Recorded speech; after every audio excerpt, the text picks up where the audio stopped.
plateau d'Anonymal TV. Aujourd'hui, on rencontre Stéphane Gallego, le directeur d'exploitation de l'EFPP, l'e-faculté de psychologie et de psychanalyse. Bonjour. Bonjour. Merci d'être avec nous en plateau aujourd'hui. Pour commencer, est-ce que vous pouvez rapidement vous présenter? Alors, comme très bien dit, je suis M. Gallego Stéphane. Moi, j'ai rejoint effectivement le FPP en 2018.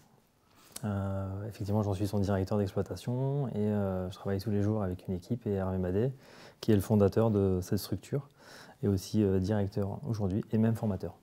Justement, est-ce que vous pouvez un peu plus nous parler de l'EFPP Alors, l'e-faculté, aujourd'hui, c'est une structure, donc, comme je disais, qui a maintenant quelques années.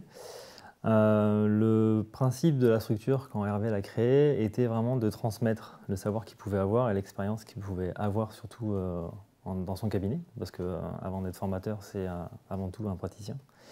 Donc du coup, d'année en année, la structure a pris de l'ampleur et aujourd'hui, on a vraiment une structure qui est spécialisée dans le e-learning. C'est-à-dire qu'on fait vraiment des formations hybrides, aussi bien en présentiel sur Aix-en-Provence, pour ceux qui sont vraiment du coin, ou en distanciel à travers la France et même le monde entier. Justement, c'est votre particularité de faire ce e-learning-là. Pourquoi est-ce que vous avez fait ce choix d'inclure en fait une formation à distance? Alors, au tout début de la formation, donc à la création, il y a ça maintenant 20 ans, enfin plus de 20 ans, c'était vraiment que du présentiel avec des polycopes que Hervé imprimait et donnait à ses stagiaires quand ils venaient faire ses cours du soir. Dès le début, ça a été le principe de faire des cours du soir parce qu'il avait une vraie idée de se dire que les personnes avaient besoin de se former après avoir travaillé parce que c'était de la reconversion professionnelle. Donc aujourd'hui, c'est quelque chose qui est très courant, mais à l'époque, j'ai envie de dire, c'était vraiment avant-gardiste, j'ai envie de dire. Le e-learning est arrivé en 18-19 quand moi je suis arrivé, ils en faisaient déjà, mais on a développé vraiment cette technologie pour déjà avoir plus de monde, pour former plus de personnes.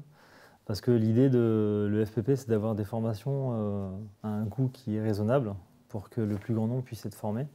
Et donc du coup, ce qui est arrivé, c'est qu'on a eu une pandémie avec un Covid. Donc effectivement, nous, on a continué à travailler et on s'est réinventé à ce moment-là pour pouvoir faire de la formation en distanciel à 100%. Donc on peut avoir des formations comme la praticien en psychothérapie sur 2 ans. C'est une formation qui peut être faite 100% en distanciel avec une technologie de visioconférence, des cours avec des plateformes de LMS qui permettent de se former à son rythme. Et en parallèle de ça, on fait du présentiel en même temps. On est vraiment une hybridation des deux pour pouvoir pallier aux deux mondes. Justement, est-ce que vous pouvez nous parler un peu plus des formations que vous pouvez proposer à l'école?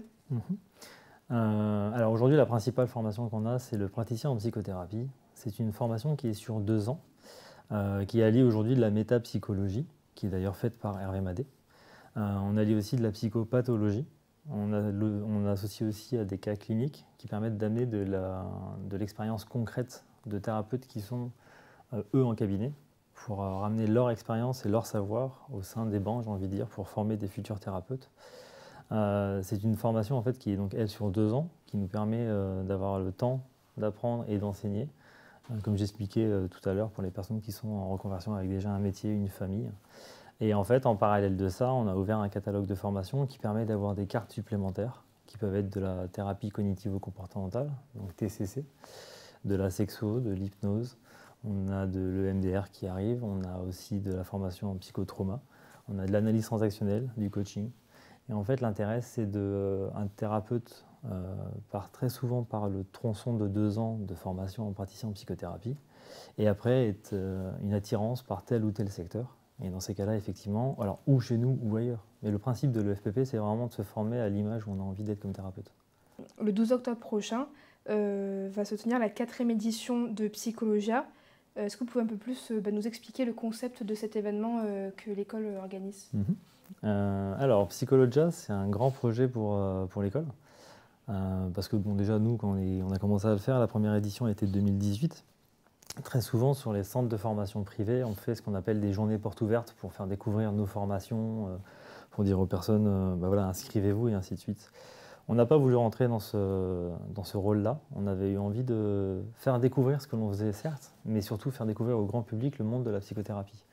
Donc en 2018, on a créé la première édition de Psychologia, qui était pour un but très simple, allier de la conférence et des ateliers d'initiation pour faire découvrir des formations, s'ils sont intéressés ou pas. on a très bien aussi des ateliers où on ne fait pas de formation derrière. Lors des éditions précédentes, les participants ont pu assister à des conférences donc, sur différents thèmes. Il y a eu des ateliers par exemple d'équithérapie ou d'art-thérapie. Qu'est-ce que les gens qui vont venir cette année, enfin à quoi ils peuvent s'attendre en termes d'activité? Alors, Psychologia 2024 cette année est différenciant par rapport aux autres. On est toujours sur un forum donc ouvert grand public cette fois-ci. C'est-à-dire que l'entrée est libre. Parce que la vraie idée de Psychologia cette année, c'est d'ouvrir en se disant qu'il n'y a pas d'a priori à avoir. Très souvent, on en a dans ce monde-là. Je vais voir un psychothérapeute, je vais voir un psychanalyste. Voilà, il y a tous des on-dit qu'on entend. Là, l'idée de Psychologia, c'est que les gens vont venir, ils ont le 12 octobre une liberté, ils viennent, ils assistent à des conférences. On va faire différentes conférences sur la journée, qui va traiter aussi bien de la psychothérapie avec Hervé, Vanessa et David, comme le monde crime, parce que oui, maintenant à l'EFPP, on a développé un pôle crime, qu'on appelle ça, donc qui regroupe plusieurs formations chez nous, et donc du coup plusieurs intervenants qu'on a en fait envie de faire intervenir ce jour-là pour parler d'une conférence entre la cybercriminalité et la psychothérapie, l'alliance entre les deux. On va avoir aussi une conférence qui va être sur la partie sport et préparation mentale. On a la chance de connaître Muriel Urtis et Asma Niang, des athlètes olympiques.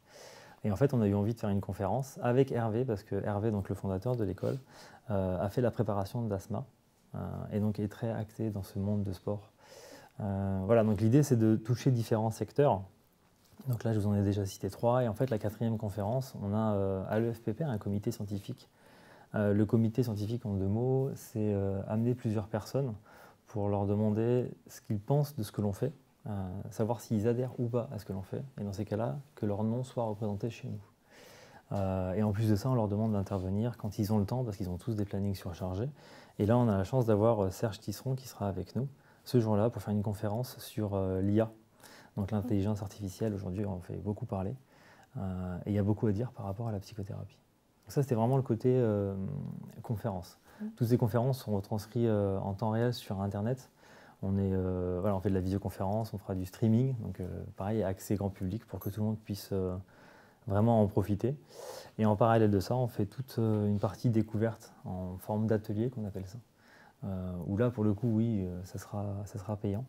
L'entrée, on est dans les 15 € pour une place. Et en fait, ça leur permet de découvrir la thérapie de couple avec la sexothérapie, l'analyse transactionnelle avec le coaching.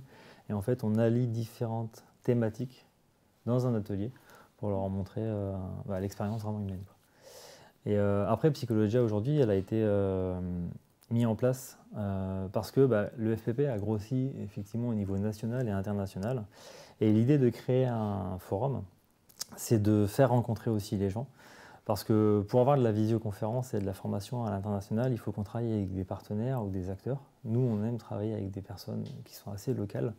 Donc, par exemple, à Psychologia, on a un partenariat avec Nissan, donc Nissan Corian, qui est sur Aix-en-Provence, où on a rencontré par des connaissances une artiste qui s'appelle Amstead. C'est une artiste qui est art-thérapeute, qui travaille à Montperrin d'ailleurs. Et en fait, le partenariat, c'est que Nissan Corian nous prête un juke pour la journée, et Amstead fera une performance sur ce juke pour allier vraiment l'expression artistique avec la psychothérapie. Et en parallèle de ça, on fera une fresque participative, autant pour moi. On fera une fresque avec des enfants du centre social de Jas de Bouffan, où on est partenaire aussi par un autre projet qui est un fonds de dotation qu'on a créé. Donc on a vraiment différents secteurs en fait à Psychologia, et l'idée c'est de faire un forum pour rassembler toutes ces thématiques. Et donc la dernière partie du salon Psychologia, ça sera la partie auteur, parce qu'on s'appuie sur beaucoup de livres, de revues et ainsi de suite pour nos formations. Donc on travaille avec une éditrice qui s'appelle Maëlys, qui est une partenaire avec nous, qui est les éditions rédactives, qui sera là toute la journée pour faire des tables rondes entre des auteurs, des dédicaces et la librairie, parce que sur ce jour-là, on pourra même acheter des livres. Donc on travaille en direct en fait avec une librairie qui s'appelle Le Blason, et qui sera là pour vendre les livres qui pourront être dédicacés par les auteurs. Donc on a vraiment tout un espace qui va travailler toute cette journée-là pour découvrir le monde de la psychothérapie et faire vraiment du partage. Il y a beaucoup de choses qui sont mises en place justement pour cette journée. Cette année, ce sera la 4e année. Qu'est-ce qui vous a poussé à organiser et à lancer la première édition en 2018? Alors la première édition, elle a été lancée parce qu'au sein de nos formations, et donc la plus importante qui est la praticien en psychothérapie, on fait des regroupements trimestriels. C'est-à-dire que même dès le début, ce qui est hyper important, c'est vraiment le contact. Parce que quand on veut se lancer en tant que praticien, on arrive dans un monde où on n'a pas forcément un réseau de partenaires, j'ai envie de dire. Donc on avait commencé par des regroupements où on voulait se faire rencontrer donc, les stagiaires, qui soient en présentiel ou en distanciel, pour qu'il y ait vraiment une cohésion de groupe, parce que c'est important. C'est important au niveau de la pratique, au niveau du recul. Et donc du coup, en fait, on a commencé par ça, et très vite, on s'est dit, mais c'est bien de présenter en fait, deux praticiens entre eux pour qu'ils soient dans un réseau, mais c'est intéressant de présenter ces praticiens aussi au public, et que le public découvre ce monde-là. Donc la première édition de Psychologia, ça a été vraiment dans le principe de faire découvrir au grand public en fait, ce monde-là, qui en souffrait, qui en souffre toujours autant. Pourquoi c'est justement important pour vous d'organiser ce genre d'événement? Vous avez un peu abordé ce sujet avec la découverte au grand public, entre guillemets. Est-ce qu'il y a quelque chose d'autre qui fait que c'est important pour vous de continuer à organiser des événements comme Psychologia? Alors, c'est important de continuer à l'organiser pour deux raisons. Alors, la première, ça fait aussi connaître notre structure, le FPP, même si ce n'est pas mis en avant. C'est-à-dire que Psychologia est intégralement financé par le FPP, mais ce n'est pas forcément le plus important. L'important, c'est surtout de se dire que si on ne le fait pas, on a la chance d'avoir une société qui a été développée aujourd'hui et qu'on est connu à travers la France et le monde entier, et ainsi de suite. Donc le fait d'organiser ce genre de journée, c'est des journées qui sont coûteuses dans le sens où il y a énormément d'organisation. Donc nous, on a la chance effectivement à l'EFPP d'avoir une responsable, et je la remercie Tania, de s'occuper vraiment du salon. Parce que c'est quelque chose qui est vraiment prenant. Et il y a beaucoup de centres de formation, comme nous d'ailleurs, plus ou moins gros, c'est pas forcément la taille qui est importante, mais qui sont très souvent sur leur image à développer. À l'EFPP, on n'est vraiment pas dans ce principe-là. On a une image effectivement à développer comme toute société, il n'y a pas de problème. Mais l'intérêt de l'EFPP, c'est de vraiment... L'image de la psychothérapie, c'est vraiment celle-là qu'il faut développer et qu'il faut en fait découvrir au grand public. Donc Psychologia, c'est la 4e édition, c'est pas la dernière, on est loin de la dernière. Et d'année en année, ce qui est intéressant, c'est que plus on grossit et qu'on rencontre des personnes, plus on a de partenaires, et tous ces partenaires, en fait, on les fait venir à Psychologia en direct. Par exemple, à Psychologia, il y aura aussi un espace pour se restaurer. On travaille avec un partenaire, c'est un restaurant qui est sur Aix-en-Provence, qui s'appelle Le République, qui vient un samedi, il ne travaille pas, normalement il fait sur son restaurant, il prend sa journée-là pour venir à Psychologia, et parce qu'on est partenaires tout au long de l'année ensemble. Qu'est-ce que vous attendez justement de cette édition cette année en 2024? Alors moi personnellement, je serais très heureux si on crée des nouvelles vocations. C'est-à-dire qu'une personne qui aujourd'hui n'est pas bien dans son travail, dans sa vie, qu'il aime l'humain et qu'il a envie de se dire mais pourquoi pas, bah déjà venez découvrir ce monde-là. Ça c'est un des premiers signes où ce serait intéressant. Mais c'est surtout la deuxième chose, c'est que Psychologia aujourd'hui c'est le FPP avec des partenaires et tout ce monde-là travaille ensemble. Et c'est ça qui est intéressant. Donc si déjà cette journée, à la fin de la journée, on est tous heureux d'être sur cette journée et de travailler pour faire découvrir le monde de la psychothérapie, moi personnellement j'en serais très content. Après par rapport à l'EFPP, si ça permet de faire connaître le monde de la psychothérapie par la notoriété qu'on peut avoir aujourd'hui et qu'on développe, c'est très très bien aussi. On va revenir un peu plus sur l'événement en lui-même. Est-ce que vous pouvez nous parler de l'organisation de l'événement, mais plus en ce qui concerne les participants? Donc est-ce que l'entrée est gratuite, elle est payante, les ateliers, justement les points de restauration, un peu tout ce côté-là? Alors l'organisation de la journée, elle est simple. On est donc le 12 octobre, ça c'est le plus important à se rappeler. C'est de 9h à 17h30. Et en fait, le principe de la journée, on a élaboré un plan où en fait on allie conférences et ateliers sans pour autant au maximum essayer de les chevaucher. Pour que les personnes puissent venir en se disant je viens donc de 9h à 17h30, je vais pouvoir me faire des conférences, des ateliers, découvrir des auteurs. Une journée vraiment dans ce principe-là. Ça se passe au centre des congrès à Aix-en-Provence. L'avantage c'est que le centre des congrès, pour ceux qui ne connaissent pas, c'est au-dessus d'un parking. Donc du coup au niveau, pour garer les voitures, on ne s'embête pas, on se met au parking souterrain et ça se passe très bien pour la journée. Et donc, comme j'expliquais tout à l'heure, l'entrée est libre. C'est-à-dire que quelqu'un qui vient aujourd'hui à Psychologia pour assister aux différentes conférences ou aux tables rondes avec les auteurs, pourquoi pas prendre un bouquin et se le faire dédicacer, cette journée ne lui coûtera rien à part l'achat du livre en question.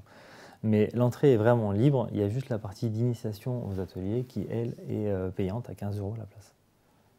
Mais il n'y a pas d'obligation de participation aux ateliers. Si on veut juste venir voir les conférences, il n'y a pas de souci. Tout à fait, exactement. L'intérêt, c'est voilà, de dire au grand public, venez découvrir en fait, la psychothérapie.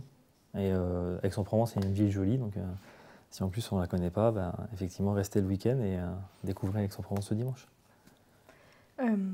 Où est-ce qu'on peut vous retrouver pour avoir plus d'informations ou suivre un peu ce que vous faites après cette journée? Alors, on peut le retrouver sur plusieurs canaux. Le plus important, c'est le site. Donc, on a créé un site dédié aujourd'hui qui s'appelle psychologia.fr. Où quand vous arrivez dessus, vous avez toutes les informations de la journée, que ce soit les conférences, les ateliers. Vraiment, tout est détaillé, le plan et ainsi de suite. Sinon, après, on a les différents réseaux sociaux, donc Facebook, Instagram, Link. Et puis, ça sera aussi relié sur le site internet de l'école de l'EFPP. Donc, c'est e-learning.com ou alors efpp-e-learning.com. Est-ce que vous souhaitez rajouter quelque chose à cette interview? Oui, je voudrais remercier aussi Animal TV, parce que vous êtes aussi partenaire de l'événement avec nous. Et d'ailleurs, on vous remercie parce que vous nous aidez grandement à faire en sorte de diffuser cet événement qui vaut le coup. Merci d'être venu en plateau avec nous aujourd'hui. Merci à la régie, merci à vous de nous suivre et à bientôt sur Animal TV. Merci.